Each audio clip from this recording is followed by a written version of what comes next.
Bernard record, India foundation child survival India, Dindori Tulsi eye hospital, Nashik gram panchayat Kavadasar यांच्या संयुक्त विद्यमाने भव्य मोफत नेत्र तपासणी शिबिर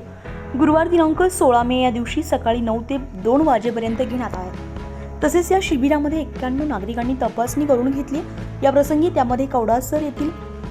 ग्रामसेविका कल्पना केदारे, सरपंच ताराबाई राऊत, उपसरपंच मधुकर कराडे, माजी सरपंच कृष्णा राऊत, शंकर राऊत, सदस्य जगदीश पाडवी,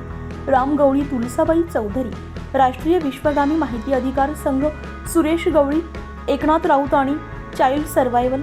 इंडिया दिंडोरीचे प्रकल्प व्यवस्थापक उमेश राठोड, सहाय्यक प्रकल्प व्यवस्थापक Jitendra Ahire, medical officer doctor Ankita Divate, pharmacist Rakesh Dhakane, आरोग्य शिक्षक कृष्णा पवार, डाटा ऑपरेटर मेघा गायकवाड आणि अजय तासकर, तसेच तुलसी आय हॉस्पिटलचे नाशिकचे गोविंद माने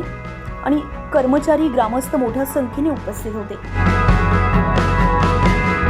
24 महाराष्ट्र न्यूज लाईव्हसाठी प्रतिनिधी धर्मराज चौधरी, पेठ।